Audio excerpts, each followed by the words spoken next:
horrible. You wake up in the morning and go outside and wonder what sort of nightmare you're walking into every day.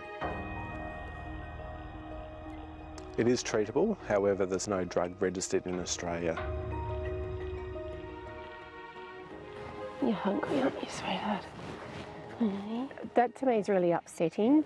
If I know that there is something that could cure her and it's not available, that's just, I don't know, it's heartbreaking. Hi Jill, how's it Hi going? Jade, not too bad, thank you. How are you? Good. How's she been going? Yeah, not too bad. She's probably about the same. It's called bovine anemia, and it knocked this cow to her knees 4 weeks ago. Try as she may, she hasn't stood since. It's been a long haul with her, just carrying feed and water to her every day and trying to put an old rug over her at night time and just looking after her and just hoping she gets better. Her survival is touch and go. When cows are on the ground for a long time, they get what's called down a cow syndrome, and it's another potentially fatal condition due to muscle swelling. Bairnsdale veterinarian Jade Hammer is frustrated he can do little more for Hope and her unborn calf than take a blood sample. So she's actually still quite anemic, based on the fact that the blood's almost see-through and very watery. Bovine anemia is caused by a tick-borne parasite known broadly as Theileria, which destroys red blood cells. It can leave a cow pale, panting and unable to stand or fight off secondary infections.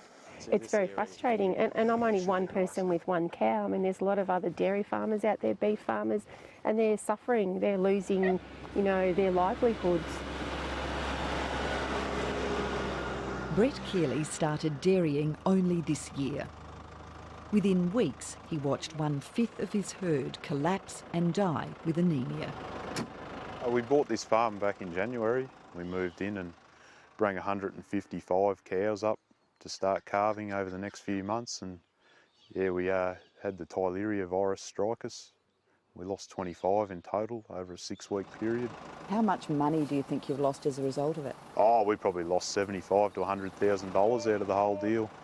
And lost stock, lost calves, lost production. Meat and Livestock Australia classes bovine anemia as an emerging threat, with the number of infections and the location of those infections on the rise across the country. Already, the disease is costing the beef and dairy industries $20 million a year. There is a drug available on the global market which can treat this disease, but it's not approved in Australia.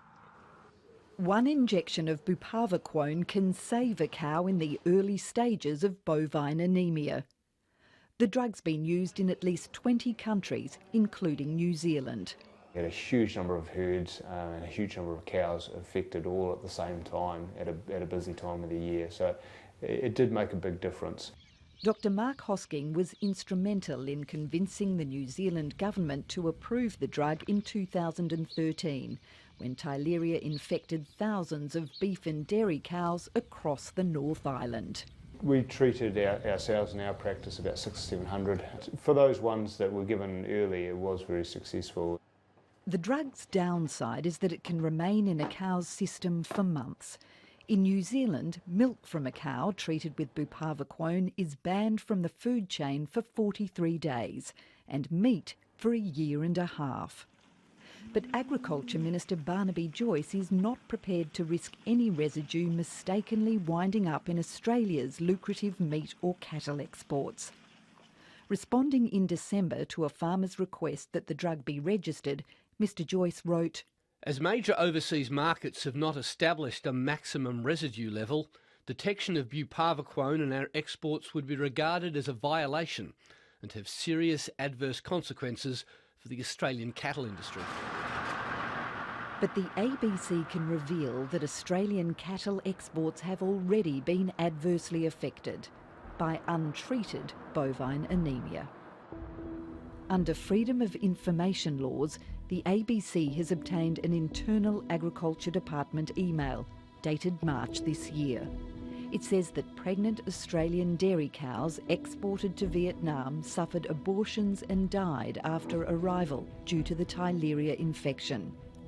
Cattle in the consignment were then treated effectively with a single-dose medication from Uganda and India, 2 countries which manufacture buparvaquone.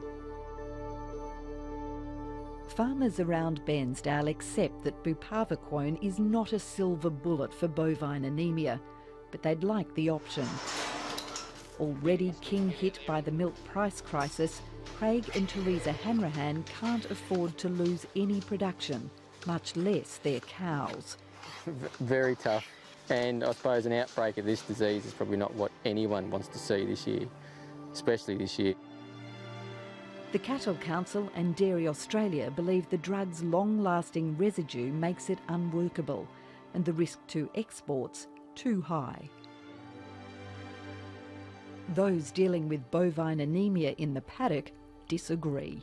Trade is one aspect, but many farmers would happily abide by extremely long withhold periods if it means saving the cow, and many farmers aren't involved in the export industry. Brett Keeley says he wouldn't hesitate to use buparvaquone if that's what the doctor ordered. Scored!